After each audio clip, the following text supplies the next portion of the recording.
Amados, paz do Senhor Jesus. Amém. Vamos orar. Pastor, evangelista, irmão Jonas, orando ao Senhor. Senhor Deus e Pai, nós somos gratos a Ti, Senhor, pelo Teu favor, pela Tua misericórdia, ter nos alcançado a cada dia. Quero pedir esta manhã, Senhor, tenha liberdade em nossos corações, para que possamos colocar em prática aquilo que nós vamos ouvir aqui. Fica conosco, continue sendo Teu servo, Senhor. Obrigado. Em nome de Jesus que eu te peço e agradeço, ó Deus. Amém. Amém. Meus irmãos, peço atenção por gentileza. Hoje nós temos a lição de número 8. Nós vamos estudá-la e ao longo da exposição os irmãos procurem registrar algum pensamento que de repente desperte a mente, não é?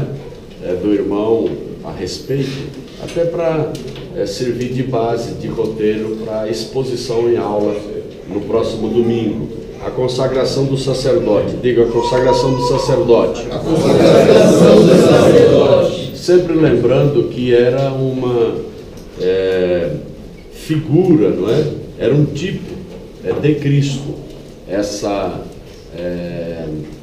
consagração, não somente a consagração em si, mas outros aspectos das cerimoniais e litúrgicos lá do Velho Testamento. A Bíblia fala sempre em sombra, não é? Hebreus capítulo 10, que tudo era sombra do que estava para surgir. E tudo tinha que ser perfeito, pois era um tipo de Cristo. Repetindo, nós encontramos estas orientações de que tudo teria que ser perfeito, tudo teria que ser ordenado por Deus e seguido pelos oficiantes, não é? O texto áureo fala-nos: depois derramou do azeite da unção sobre a cabeça de Arão e ungiu para santificá-lo. Nós temos introdutoriamente de ponderar algumas questões e depois responderemos 10 questionários, ou melhor, 10 questões elaboradas pelo pastor Jaime, extraídas da lição, além do questionário final durante a exposição aí da aula, tá certo? Mas o que me chama a atenção neste texto áureo é que o azeite da unção, ele era derramado sobre a cabeça de Arão, não é? Isto quer dizer o seguinte: o sacerdote precisa ter uma cabeça boa. Diga após mim, o sacerdote, diga. O sacerdote tem que ter uma cabeça boa. Quer dizer, cabeça boa, quer dizer, cabeça pensante, né? Raciocínio claro, discernimento adequado das coisas de Deus. Tanto é que no Salmo de número 133, repitamos, vamos lá juntos: ó quão bom e quão suave é que os irmãos vivam em comunhão. É como óleo precioso que desce sobre a cabeça e desce a barba de Arão e desce a orla dos seus vestidos. Amém.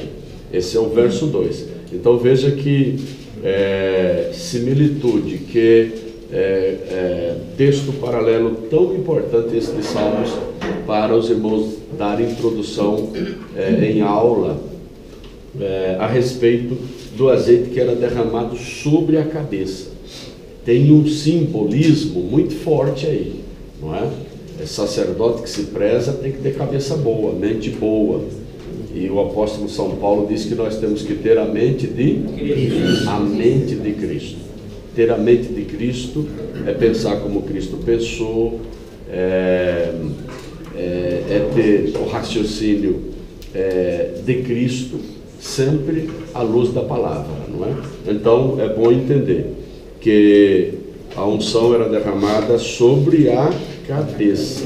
A primeira área do corpo do sacerdote que deve ser consagrada é a cabeça. A mente, não é a mente. A mente, ela precisa ser totalmente consagrada para o Senhor, voltada para o Senhor. Aliás, a mente, ela é tida como sendo ela cheia é uma ferramenta tremenda nas mãos de Deus, cheia das coisas de Deus. Ela vazia é uma oficina tremenda para a maldade, não é? Então, a gente precisa encher a nossa mente de coisas de Deus, das coisas de Deus, não é? Paulo manda meditar nestas coisas, medita nestas coisas e ocupa-te nelas. Então, mente tem que estar ocupada, mente tem que estar ocupada. E uma das coisas que Deus fez logo que atuou em nossas vidas, Hebreus 9,14, foi justamente tirar da nossa mente obras mortas, obras insepultas, diz o texto no original. Diz o texto: quanto mais o sangue de Cristo, que pelo Espírito eterno, oferecido a Deus sem mácula, limpará as nossas consciências, as nossas mentes, das obras mortas, para servirdes ao Deus vivo. Hebreus 9,14. Então, obras mortas ali, quer dizer obras insepultas, obras que não foram sepultadas, obras do passado que não foram sepultadas. Amém, amados? Amém. Que Deus nos dê uma mente de Cristo, nos dê uma mente protegida pelo sangue do Eterno, e nos dê uma mente fortalecida pela palavra, para exercermos o nosso sacerdócio, o nosso ministério. Amém, igreja? Amém. Alguma colocação sobre isso? É bom dizer inicialmente que o capítulo 8 de Levítico tem o seu paralelo no capítulo 29 do livro de Êxodo. Se os irmãos olharem, o capítulo 29 de Êxodo trata da consagração do sacerdote. E Arão e os seus filhos. E no capítulo 8 de Levítico também trata da consagração de Arão e seus filhos, trazendo algumas outras nuances que são importantes e nós veremos daqui a pouco, tá certo? Verdade aplicada, todos, verdade aplicada, vamos lá. O sacerdócio de Jesus Cristo diante de Deus é a certeza de sempre sermos aceitos pelo Senhor. Amém. Que maravilha, não é? Sacerdócio. Isso quer dizer o seguinte, que a ação sacerdotal de Jesus hoje é que nos torna aceitos por Deus eternamente. A ação sacerdotal de Jesus hoje, como sacerdote eterno, segundo a ordem de Melquisedeque, é que nos torna aceitos diante de Deus eternamente. Nunca esqueça esta palavra. Se o sacerdócio de Jesus é eterno, a aceitação nossa diante de Deus também é eterna. Diga após mim esta frase que é importante. Diga assim: se o sacerdócio de Jesus é eterno, a nossa aceitação diante de Deus também é eterna. Glória a Deus. A Bíblia diz, Hebreus 7:21, que Jesus é sacerdote segundo a ordem de Melquisedeque. Carram, ele é sacerdote segundo a ordem de Melquisedeque. Uma coisa que é interessante aqui também registrar, pastor Jaime, é Hebreus 7:26. A Bíblia diz que o sacerdócio de Jesus, ele é mais sublime do que os céus. Amados, isso é forte, viu? Talvez de todas as frases que nós aqui falaremos, todas serão importantes porque são da Bíblia, não é? Extraídas da Bíblia, emanadas da Bíblia. Mas o que Hebreus 7:26, a parte final, fala que Jesus, ele foi feito mais sublime do que os céus. Foi exaltado. A palavra feito, sublime quer dizer exaltado, acima dos céus. Então, Jesus é melhor, é mais sublime do que os céus. Então, exaltado acima dos céus. Então, o sacerdócio de Jesus, Ele está acima dos céus. Céus é lugar da habitação de Deus, não é? Ouranos, esta a expressão no original, no grego, não é isso? Ouranos, é isso mesmo? Deixa-me ver aqui a expressão no original, 7:26 do livro de Hebreus. Ouranos, é isso daí, morada de Deus, firmamento eterno, morada de Deus. E a Bíblia diz aqui que Jesus, ele foi feito mais sublime do que os céus. Diga após mim, Jesus, diga. Jesus foi feito exaltado, mais sublime do que os céus. Então, a ação sacerdotal de Jesus está acima dos céus. Dito isto, nós estamos dizendo que ele está acima de tudo, não é? Ele está acima de tudo. Se os céus é a habitação de Deus, não é? A habitação da divindade, e Jesus foi exaltado acima dos céus, quer dizer que a deidade, a divindade de Jesus é inquestionável, não é? Vamos adiante. Alguma pergunta? Não, vamos adiante, não é? Pois bem, uma outra coisa que digo para os irmãos, destacando introdutoriamente, os objetivos da lição: mostrar o privilégio e a responsabilidade de Arão e seus filhos perante Deus e a nação. É privilégio, mas daqui a pouco responderemos uma pergunta do pastor Jaime. Todo privilégio gera responsabilidade. Diga assim: todo privilégio gera responsabilidade. Saiba disto, nenhum privilégio ele existe desacompanhado de obrigação e de responsabilidade. Amém. Primeiro ponto. Segundo, maior privilégio, maior responsabilidade. Ponto. Amém, igreja? Amém. Só que nós vemos hoje uma praxis cristã voltada só para a busca de privilégios. Só privilégios. Ninguém quer responsabilidade. Quer dizer, não é que ninguém, nós queremos. Uma boa parte não quer responsabilidade. E não há privilégio cristão desacompanhado de obrigação e de responsabilidade. Amém, igreja? Amém. Vamos transferir isso para os alunos, que é fundamental. Arão e seus filhos, eles foram escolhidos da tribo de Levi, não é? Os levitas, eles administravam, a Bíblia fala em Números 18:7, o chamado negócio do tabernáculo, negócio do santuário.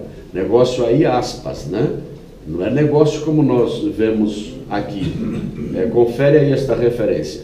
É negócio do tabernáculo. Os levitas administravam, mas para oferecer o sacrifício, para prestar o culto nos moldes do Velho Testamento, era só a família de Arão e seus filhos. Então não vamos confundir. É levita, então tem o privilégio de administrar o sacerdócio e fazer tudo no santuário. Não, no Velho Testamento não era assim. Levita só tratava de administrar as coisas do santuário. Não é isso mesmo, pastor Sérgio? Que diz, lê esse texto aí que é lindo, lê. Números 18:7, né? Mas tu e teus filhos contigo guardareis o vosso sacerdócio em todo o negócio do altar, e no que estiver dentro do véu, isto administrareis. Eu vos tenho dado o vosso sacerdócio em dádiva ministerial, e o estranho que se chegar morrerá. Olha aí, em todo o negócio do altar. Diga assim, em todo o negócio do altar. Diga. Em todo o negócio do altar. Quer dizer, entenda-se administração, mas aqui embaixo diz: quem oferecia, repito, o sacrifício era justamente Arão e seus filhos. Quer dizer, a celebração do culto, o oferecimento dos sacrifícios, era só Abraão e seus filhos. Então tinha esta restrição, tá bom? Lembrar que a igreja tem um sacerdócio santo. lembrar que a igreja tem um sacerdócio santo. O objetivo de Deus sempre foi Deus santo, Ele santo, como a Bíblia diz, reino sacerdotal santo e povo santo. Isso está em Êxodo 19, versículos 5 e 6. Uma coisa que nós devemos ponderar, se alguém te perguntar qual é o propósito de Deus no Velho Testamento para Israel, qual foi o propósito de Deus? Você leia Êxodo 19, versículos 5 e 6. Lá está o resumo de tudo. O resumo de tudo. Amém, igreja? Amém. Êxodo 19, 5 e 6. Lá fala-nos do chamado reino sacerdotal. Era o propósito de Deus.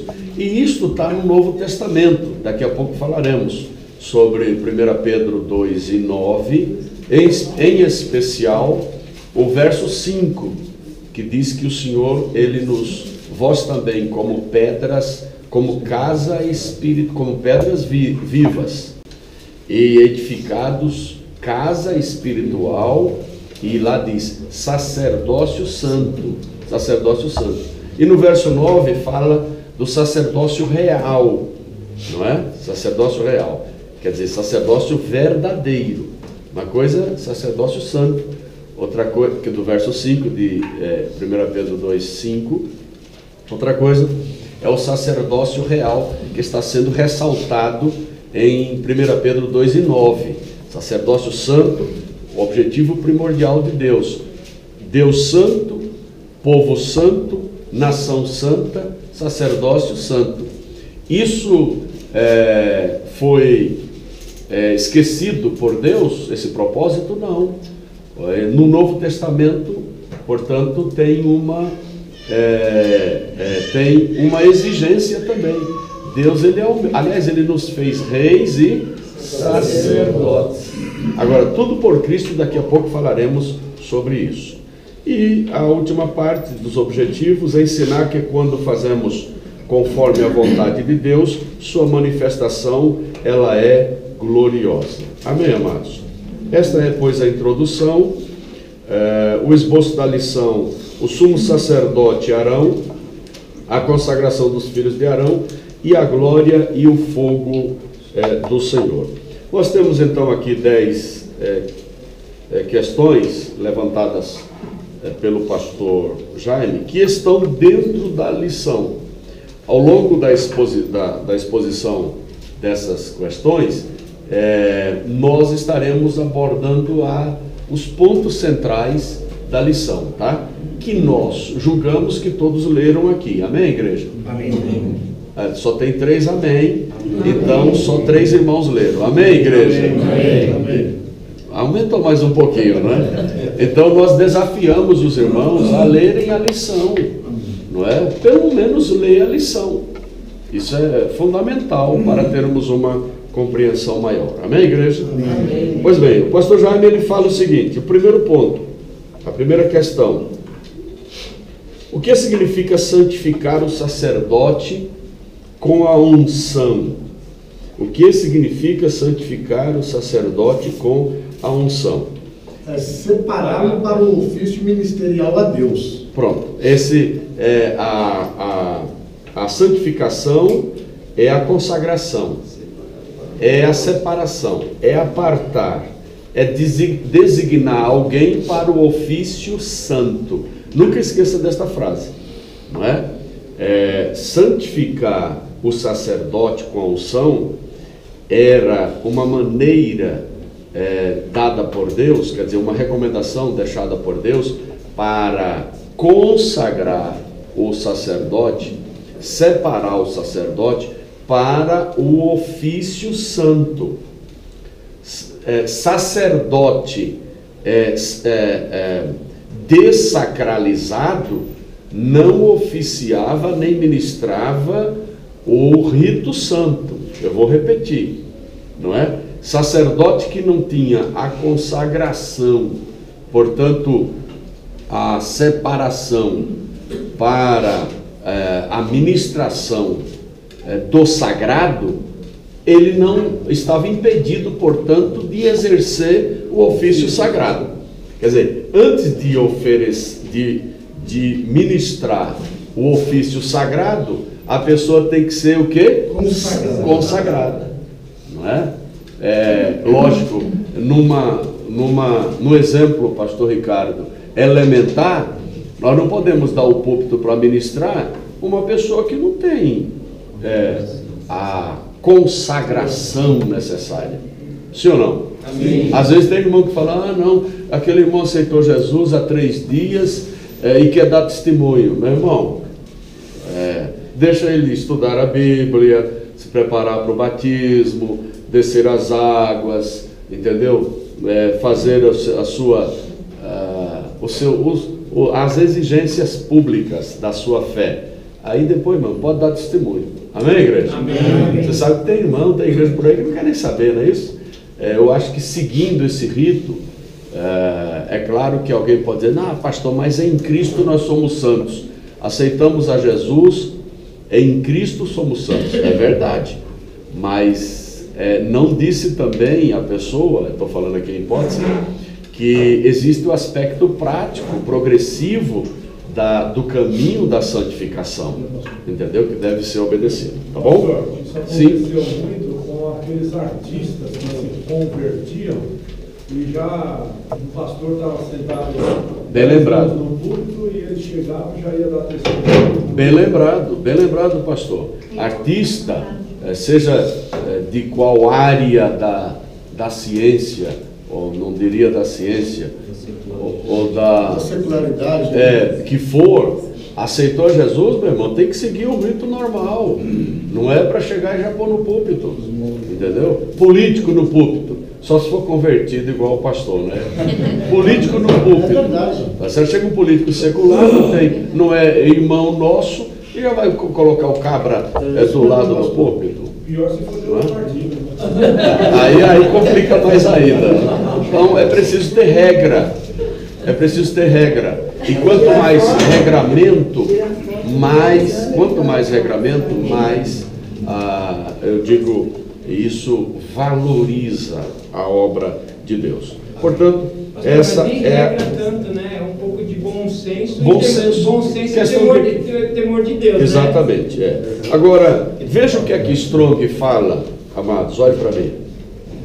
Veja o que é que Strong fala sobre a consagração do sacerdote, ou do sacerdote. Ele fala em retirar alguém ou alguma coisa do uso profano ou ordinário para o ofício santo. Olha que conceituação boa de James Strong. Retirar alguém, não é? Ou alguma coisa do uso ordinário ou profano. Ordinário é comum, corriqueiro. Profano é o secular, material, para o ofício santo, não é? Eu gosto dessa conceituação de Strong. Agora, por que o sacerdote tinha que ser consagrado antes de oficiar no santuário? Por que ele tinha que ser consagrado? A resposta, Êxodo 30, 29 e 21. Esse texto é maravilhoso. Aliás, o 21 não, o 36 e o 37. 29, 36 e 37. Nunca esqueça disso. Tudo que era oferecido no altar tinha que ser santo, pastores, amados. Tinha que ser santo. Tudo. O que se aproximava do altar tinha que ser santo. Então, como é que iria se admitir um sacerdote oficiando coisas santas num altar santo e ele não santificado? Deu para entender, irmãos? Sim. Eu vou repetir. Como é que se iria admitir um sacerdote oficiando coisas santas, consagradas, no altar santo e consagrado, e ele não santificado, não consagrado? Então, essa é a grande questão. Êxodo 29, versículo 36. Olha o que é que diz. E o 37, não é? Também cada dia prepararás um novilho por sacrifício pelo pecado para as expiações, e purificará o altar, fazendo expiação sobre ele, e ungirás para santificá-lo. Altar santificado, tá certo? Aí vem, pastor Naô, 7 dias farás expiação pelo altar, e o santificarás, e o altar será santíssimo. E o altar será santíssimo. Tudo o que tocar o altar será santo. Amém, igreja? Então, como é que pode um altar santo, nele sendo oferecido coisas santas, e ter um sacerdote não santo? Aí você pode dizer, pastor, e hoje, qual é a linha neotestamentária? A linha neotestamentária é que eu e você somos altares de Deus, não é? A linha testamentária é que neotestamentária, que eu e você somos altares de Deus, e portanto altares santos, não é? Amém, igreja? Amém, amém, igreja? Amém. E tudo que é oferecido neste altar tem que ser santo. E portanto eu como sacerdote, você como sacerdote de Deus no Novo Testamento, temos que ser santos. Amém, igreja? Amém. Então essa é a linha, essa é a regra. Para concluir, pastor Jaime, que são 10 questões, a coisa era tão séria que se pegava o azeite da unção e se pegava o sangue da vítima e aspergia sobre o sacerdote. Pegava, colocava especialmente o sangue na ponta da orelha direita do sacerdote, na ponta do polegar direito do sacerdote e na ponta do polegar do pé direito do sacerdote. Amém, igreja? Amém. Tem sangue na orelha aí, irmão? Tem. Tem sangue aí no polegar direito, irmão? Tem? Tem sangue no polegar do pé direito, irmão? Tem. O que significa isso para nós? O que significa? Primeiro, ouvido. Estarmos prontos para ouvir todas as comunicações de Deus. Amém. Não é só ouvir o que eu quero, não é só ouvir o que me interessa, não é? É pronto para ouvir todas as comunicações de Deus, todos os oráculos de Deus. Não é à toa que as cartas do Apocalipse, de forma enfática, elas encerram com a frase: quem tem ouvidos, ouça que o Espírito diz às igrejas. Quem tem ouvido, ouça. Está no plural, não é? Não é a igreja. Está no plural, as igrejas, não é isso? Confere aí. Quem tem ouvidos, ouça o que o Espírito diz às igrejas. A palavra no original ali para ouvir, não é só ouvir, não. É ouvir com atenção. É ouvir com inteligência. É muita gente que ouve, mas ouvir com atenção e ouvir com inteligência, só aqueles que deixam a palavra penetrar e gerar no coração a fé necessária. Amém, amados? Então é por isso que a Bíblia diz que a fé vem pelo ouvir, e o ouvir pela palavra de Deus, não é? Então, amados, evangelho chega... a mensagem do Evangelho, a mensagem das boas novas, já dizia um autor, um pastor, ela chega primeiro, chega primeiro ao ouvido, que gera fé, e não à mente que cogita e que especula. Grave isso. Tem gente que quer primeiro entender as coisas de Deus para abraçá-las. Está errado. Você primeiro tem que aceitá-las, crer nestas promessas de Deus, para depois entendê-las. É regrinha básica. Eu não vou sair da minha religião, a religião dos meus pais, eu não entendo esse negócio de ser evangélico, não é? Tenho minhas tradições. Está errado. Enquanto não abraçar as verdades do Evangelho, gerar fé no interior da pessoa, das pessoas, elas nunca entenderão as boas novas do Evangelho, nunca entenderão a verdade do Evangelho. Amém, igreja? Amém. Olha, ouvir as comunicações de Deus. E o dedo? Sangue na ponta do polegar da mão direita. O que significa? Trabalho, ação. É preciso ter cobertura da proteção e proteção do sangue nos nossos trabalhos e nas nossas ações. Aliás, vou dizer uma coisa aqui que é fortíssimo, terrivelmente forte, maravilhosamente forte. Tudo que fazemos na obra de Deus tem que estar debaixo da proteção do sangue. Amém. Tudo que fazemos na obra de Deus tem que estar debaixo da proteção do sangue.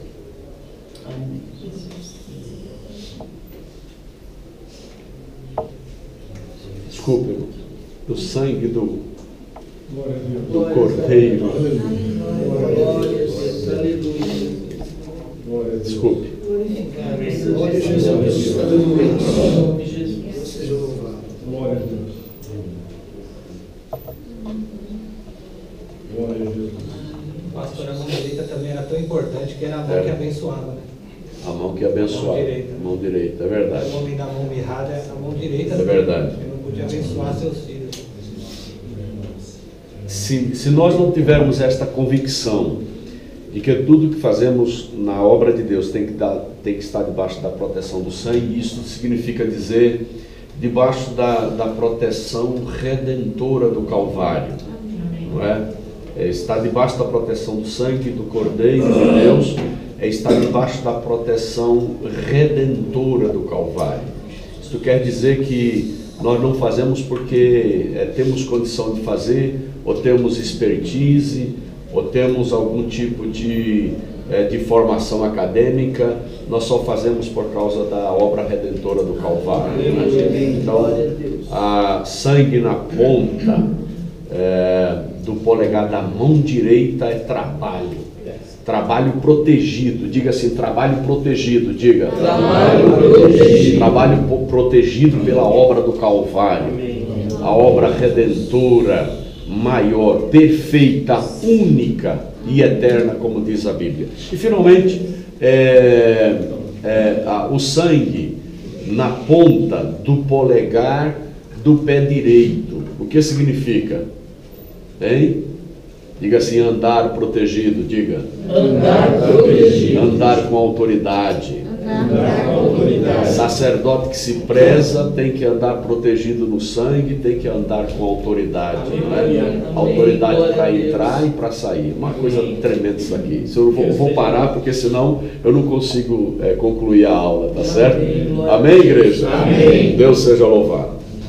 O segundo questionamento que o pastor Jaime faz, nos ajudando nessa exposição, é que nos textos de referência, ele faz alusão ao que lemos agora há pouco, temos a santificação do tabernáculo, e de que forma Arão e Moisés abençoaram o povo. Qual a maneira que Arão e Moisés, eles abençoaram o povo? Olha, a ideia é que a bênção ela foi proferida após a santificação do sacerdote, santificação do altar, santificação da oferta. Nunca esqueça disso. A bênção, se você olhar direitinho nessas referências, principalmente o 9:22 do livro de Levítico, depois Arão levantou as mãos ao povo e o abençoou. Diga depois, diga. Depois. Então, depois de cumprido tudo, sacerdote consagrado, família de sacerdote consagrado, ou filhos do sacerdote consagrados, sacrifício consagrado, altar consagrado, aí abençoar o povo. Amém, igreja? Amém. Você pode dizer, pastor, qual é a lição? Qual é a lição disso? Meu irmão, está muito claríssima. Você não pode abençoar antes de ser o quê?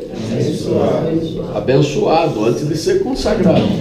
Você já viu alguém abençoar? Aquela ideia, ele não é crente, mas ele fala de Jesus e ganha muitas almas para Jesus. Irmão, eu não vou fazer nenhuma consideração, mas para abençoar o povo mesmo, tá certo? A Bíblia exige, primeiro tem que ser abençoado, primeiro tem que ser consagrado, amém, igreja? Amém. Você aceitaria a bênção de eu vou dar um exemplo aqui, talvez chocaria alguém, mas não vou dar esse exemplo não, né? Que pode chocar alguém, né? Que de repente já teve até lá e assim por diante. Vamos lá. Então, a bênção, ela é proferida somente após a consagração, após o sacrifício. Esse é um pensamento de James Swagger. A bênção só é proferida após a consagração do sacerdote. Consagração de tudo, tá certo? Terceira questão. Privilégio significa um benefício. Arão e seus filhos foram privilegiados. Como explicar isso aos alunos, uma vez que tinham muita responsabilidade perante Deus e a nação? Nós aqui já falamos a respeito disso, né? Maior privilégio, maior responsabilidade. Não existe privilégio desacompanhado de responsabilidade. No Novo Testamento tem privilégios, amados? Não. Deus nos dá privilégios? Sim, queridos. Deus nos dá privilégios. O privilégio de morarmos com Ele, privilégio de estarmos com Ele, privilégio de sermos reconciliados com Ele, privilégio de participarmos de um reino que não se abala, porque temos um Deus que não se abala, privilégio de termos o nosso nome escrito no livro da vida, privilégio, e os deveres, e as obrigações, e as responsabilidades do Novo Testamento. Jesus deixou claro que quanto mais é dado, mais será cobrado. Sim, eu quero saber qual a responsabilidade primeira no Novo Testamento. Se temos muitos privilégios no Novo Testamento, privilégios tidos como privilégios do reino, e quais as responsabilidades ou a responsabilidade maior do reino? Pregar o evangelho. Amar é a maior responsabilidade, é dever nosso. A ninguém devais nada, a não ser o amor. Claro que, igualmente, pastor Sérgio, pregar o evangelho, cumprir o ID, isso é responsabilidade. Mas se eu amo, eu prego, né? Não é? Mas quem ama, prega. Mas o pilar central é o amor, não é? O amor. Isso daqui é fundamental. Nós ministramos terça-feira passada aqui na doutrina. Quem estava na doutrina aqui na terça? Então quem não veio perdeu a bênção. Analisamos a carta aos irmãos em Éfeso, na carta do Apocalipse, e lá diz 2, 4 e 5: tenho, porém, contra ti que deixaste a primeira caridade, ou primeiro amor. Não é? Tinha 10 aprovações, a carta com 10 elogios, ou seja, a igreja que tinha 10 elogios. Jesus elogia a igreja 10 vezes e faz uma reprovação elementar. Deixaste a primeira caridade. Tá? O que é deixar a primeira caridade? Deixar o primeiro amor. O que é deixar? Deixar as primeiras obras em Cristo Jesus. O que é deixar deixar as primeiras obras? É deixar o amor original, não é? Não é a motivação inicial da fé. Alguém imagina que deixar o primeiro amor é aquele entusiasmo da fé, aquele entusiasmo inicial, aquela movimentação entusiasmada, aquela euforia. Isso não é deixar a primeira caridade.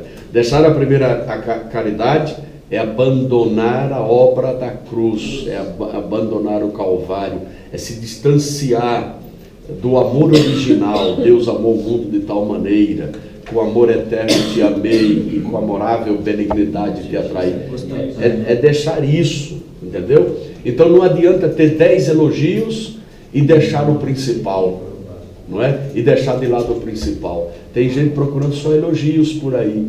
mas falta-lhe o principal, que é amar a todos. Amém, igreja? Amém. Então, só para concluir, repitamos números, e aqui eu enfoco, nós enfocamos Números 18:7, sobre esta dádiva celeste, que é o ministério. Olha, Números 18:7. Mas tu e teus filhos contigo guardareis o vosso sacerdócio. Curruná, diga curruná, diga. Curruná é o sacerdócio em hebraico. Em todo o negócio do altar. Quer dizer, era Arão e os seus filhos que sacrificavam, celebravam culto ao Senhor. E no que estiver dentro do véu, isto administrareis. Eu vos tenho dado o vosso sacerdócio em dádiva ministerial. Sacerdócio é dádiva de Deus, dádiva ministerial. Ninguém pode dizer, é meu sacerdócio. Meu nada. Deus nos deu como dádiva, mas para mordomar o sacerdócio. Mordomia do sacerdócio. Quer dizer, sacerdócio é dom de Deus. Aliás, a palavra no latim, sacer, quer dizer sacro, e dote, dom. Então, dom sacro. Sacerdote é ter o dom sacro. E quem dá esse dom sacro? Quem dá é Deus. A Bíblia diz, e vos darei pastores. Então, eis aí o verbo dar, ainda enfatizando. Efésios 4:11. E ele mesmo deu uns para apóstolos, evangelistas, pastores, profetas e doutores. Eis aí o verbo dar. Então é dar, é presente. Ministério é presente dado por Deus. Ministério não é conquistado. Eu conquistei isso. Meu irmão, tira o cavalo da chuva, tu não conquistou nada. Ministério não é conquistado, não é negociado. Ministério não é barganhado. Ministério é provisão de Deus. Amém. É dádiva de Deus. Deus dá e pronto. Amém, amém, amados? Amém. Então a gente tem que pensar muito nisso.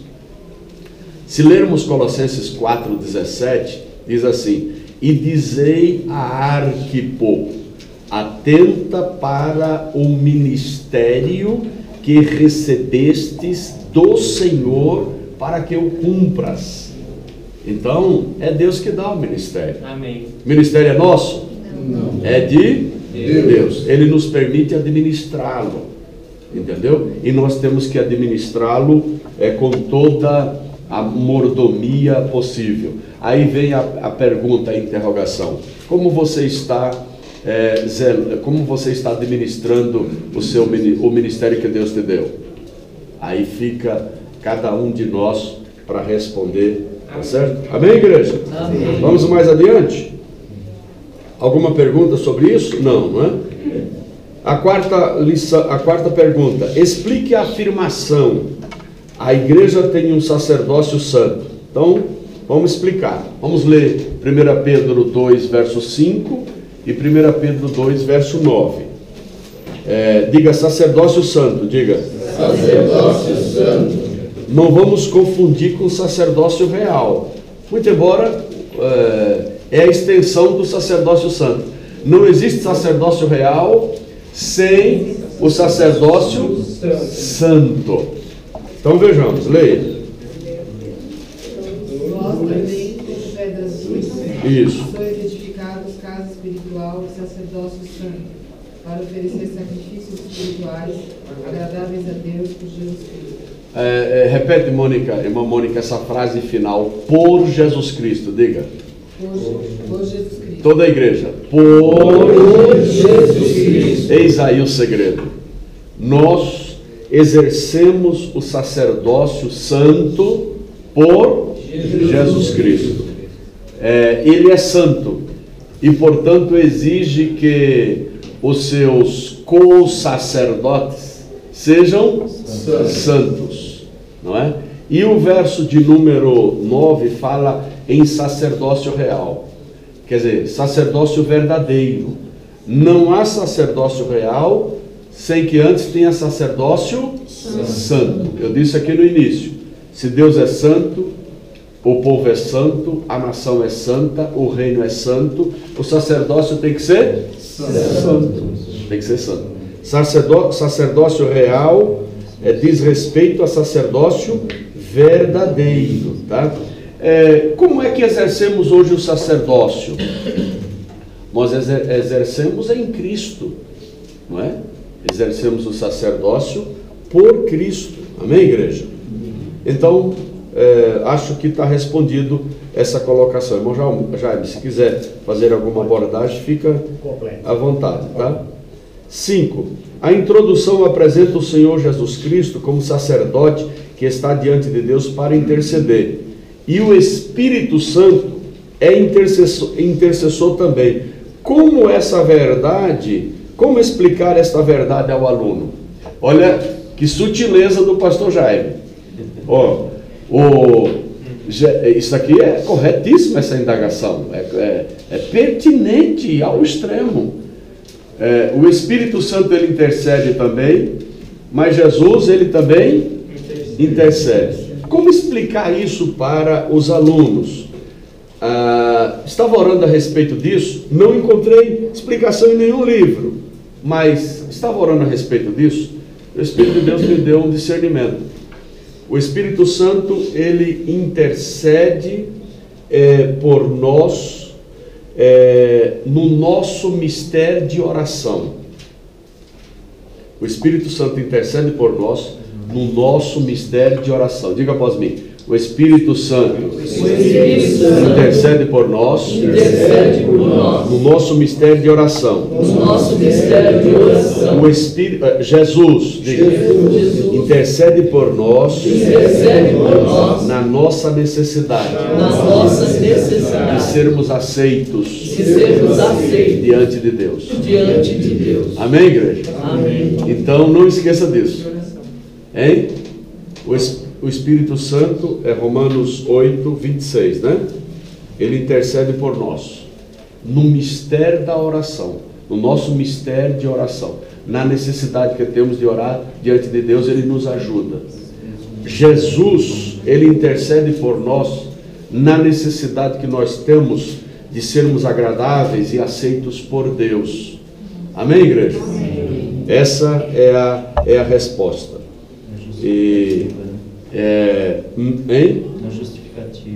Essa é a justificativa, a resposta para essa indagação, que é pertinente. Pode ser, se nós olharmos Hebreus 4, 15, aliás, Hebreus 4, de 14 ao 16. O verso 14 fala Jesus como o nosso intercessor diante do Pai. E diz lá, não temos um sumo sacerdote como nós, aí diz, mas sem pecado, tá certo? Que intercede por nós diante de Deus. Então, é um sacerdote que se identifica conosco, não é? Um sacerdote que se identifica conosco. Pois bem, o 6. O que significa ser purificado pela lavagem da palavra de Deus? Usaria uma outra expressão para justificar a nossa purificação? Parte 1 e 1 da nossa revista. Aliás, o que está aqui sendo respondido está aqui na revista, no comentário, tá certo, irmão? O que significa ser purificado pela lavagem da palavra de Deus? Usaria uma outra expressão para justificar a nossa purificação? Ora, amado, eu usaria, sabe o que usaria? João capítulo 15. Eu sou a videira verdadeira e meu pai é o lavrador. Verso 2. Toda vara em mim que não dá fruto, a limpa para que dê mais fruto ainda. Diga assim, limpa, diga. Limpa. Olha, podar, exatamente. A palavra no original é kataros, que significa podar. Ela tem a ideia de limpar, mas o sentido da palavra kataros é podar. Quer dizer, você poda galho seco. Você poda o que é inútil. Os galhos infrutíferos. Os galhos infrutíferos. Isto é a chamada literalidade, interpretação literal do texto. Você poda o que é inútil, o que é infrutífero. Mas no sentido figurado, você poda o quê? As impurezas morais existentes porventura na nossa vida. Amém, igreja? Amém. Diga assim: Espírito Santo, Espírito Santo, me purifica, pela ação da palavra, tirando de mim impurezas morais. Amém, igreja? Amém. Não esqueça disso. Então, não só a palavra, a gente sabe que a palavra limpa, é como se fosse água, ela purifica. Exemplo dos filhos aqui de Arão e seus filhos, não é? Porém, eles teriam que se lavar, não é? Porém, existe uma outra figura, não é? Que é o aspecto santificante da palavra. Não esquecer de João 17, verso 17. Na oração sacerdotal, Jesus diz: santifica-os na verdade. A tua palavra é a verdade. Poder santificador, purificador da palavra. Amém, igreja? Amém. Vamos adiante. Pode citar um versículo? Qual? Sim. Efésios 5, 26. Ele para a santificar, purificando-a com a lavagem da água pela palavra. Isso, exatamente. Esse é o texto. Mas a limpeza pela palavra não somente se opera com essa lavagem, não é? Esse escorrimento celestial da palavra nas nossas vidas, né? Esse derramar da palavra nas nossas vidas. Diga assim, derramar, diga. Derramar da palavra em nossas vidas, nos purifica. Mas também, olha, a palavra age limpando, tirando de nós, cortando, podando em nós as impurezas morais eventualmente existentes. É o processo de santificação, não é? Aí surge, já estás limpos pela palavra que eu vos tenho falado. É isso mesmo, né? Agora, para apertar mais um pouco, o que precisa ser podado na minha vida? O que precisa ser podado na minha vida? Hein, Raquel? Hein? tanta coisa. Pois é, né? Eu me lembro que nós ministramos este sermão, capítulo 15 de João, quando nós estávamos tratando dessa questão aqui da cobertura, trocando a cobertura aqui do templo. Nós estávamos lá no salão da Vila Sá e um domingo à noite nós ministramos capítulo 15 de João, não esqueço nunca. O que nós precisamos podar nas nossas vidas, que está sendo inútil? Aí fica no campo da subjetividade, só você e Deus sabe, o Espírito Santo. Amém, igreja? Amém. Glória a Deus. Pois bem, e não venha querer apontar o que eu preciso podar na minha vida, que se você aponta em mim algo que eu tenho que podar na minha vida, você certamente terá 20, 30 outros pontos também para serem podados. De igual modo, se eu aponto em você algo que precisa ser podado, é porque eu tenho também 20 ou 30 outras coisas que precisam ser podadas na minha vida, não é? Vamos lá. 7. Jesus foi ungido no início do seu ministério. Antes de morrer na cruz também, parte 1 e 2.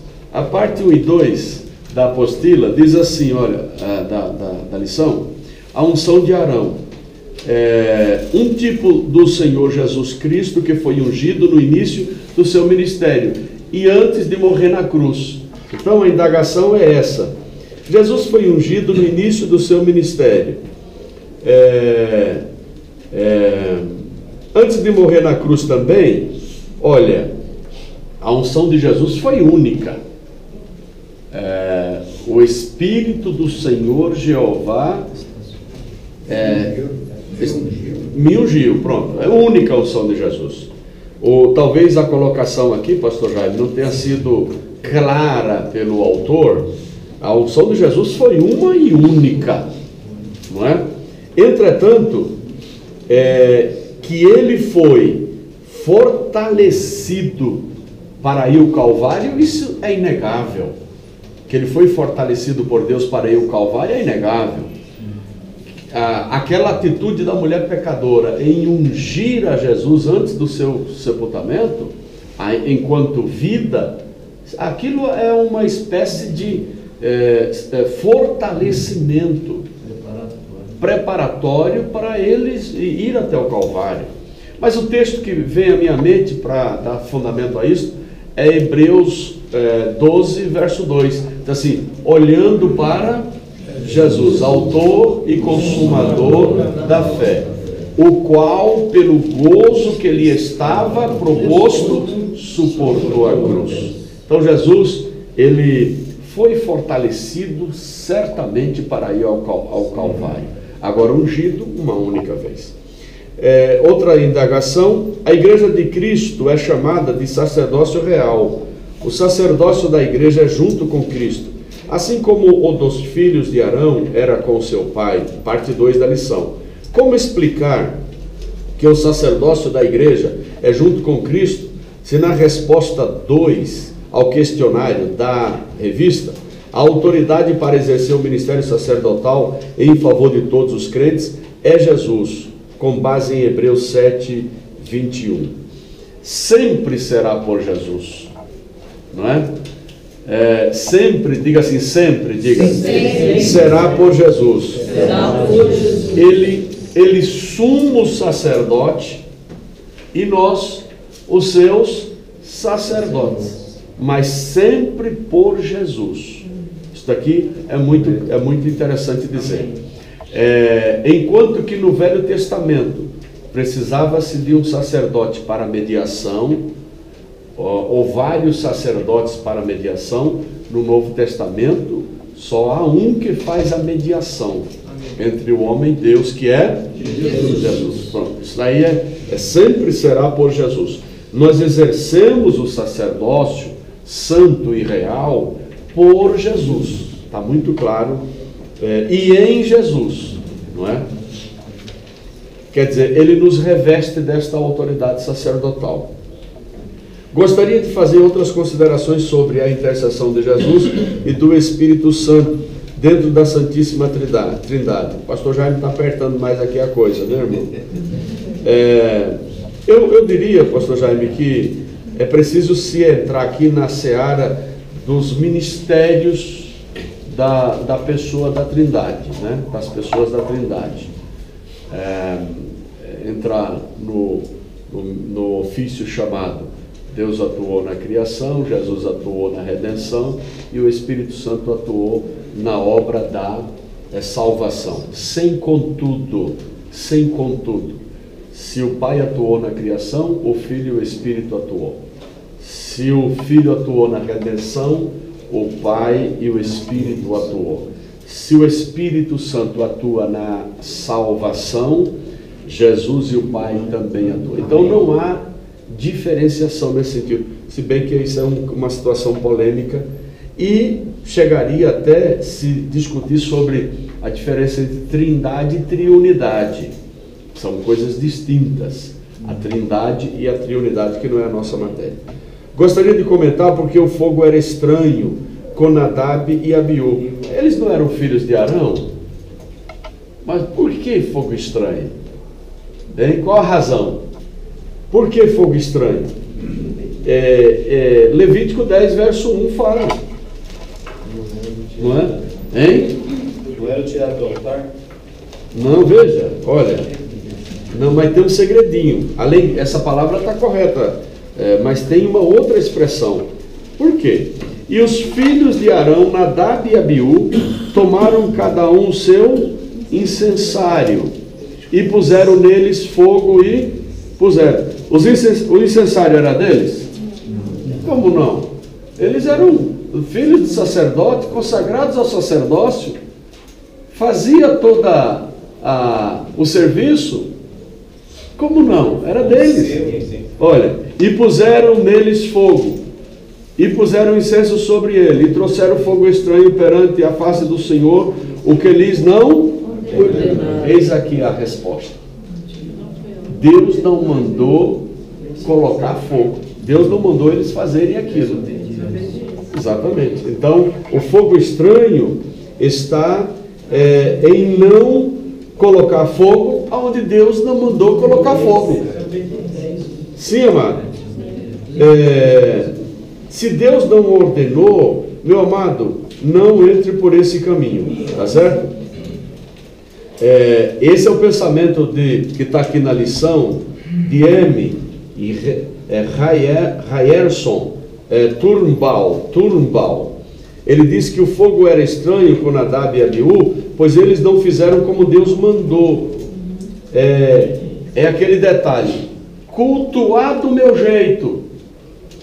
Diga assim, cultuar do meu jeito, diga. Pronto, isso é fogo estranho. Eu não vou para a igreja porque eu não vou para o templo, eu vou ficar aqui assistindo um culto pela televisão. Isso é tentar cultuar do teu jeito, irmão. Eu estou dando aqui um exemplo muito elementar, baixo mesmo, né? Vou pagar meu dízimo. Sim, muito bem. Eu vou pagar meu dízimo, vou comprar uma cesta básica e dar para aquele irmão que está precisando, vou pagar meu dízimo dessa maneira. Isso é cultuar do teu jeito, não é? Dá um outro exemplo, vamos lá, que a coisa está boa, para a gente encerrar. Vamos lá. Ontem eu recebi uma coisa assim no meu Face. Foi? Pegue seu dízimo e compre cesta básica e manda para o pastor ir trabalhar. Isso é Nadab e Abiú. Isso é Nadab e Abiú. Entendeu? Quer dizer, Deus não mandou e ele está querendo cultuar do seu jeito. Tem mais outras coisas aí, cultuar a maneira. Quem diz aqui é Turnbull, né? Myerson Turnbull. Não fazer o que Deus mandou e, portanto, tem fogo estranho. Não colocar fogo onde Deus não mandou colocar fogo, tem fogo estranho. Tentar celebrar o culto do seu jeito, tem fogo estranho. Então, as regras para adoração a Deus não são impostas pelos homens. Quer dizer, a regra para o adorador não é ele próprio que cria, é Deus que já estabeleceu. Então, meu irmão, vamos nessa linha, adorar o Senhor, consagrados plenamente para a sua obra e o seu serviço. Amém, igreja? Diga assim, o sacerdote consagrado, o sacrifício consagrado,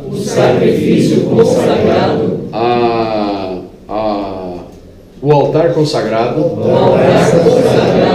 nosso consagrado. Amém, Deus abençoe. Pastor, sim. Uma consideração.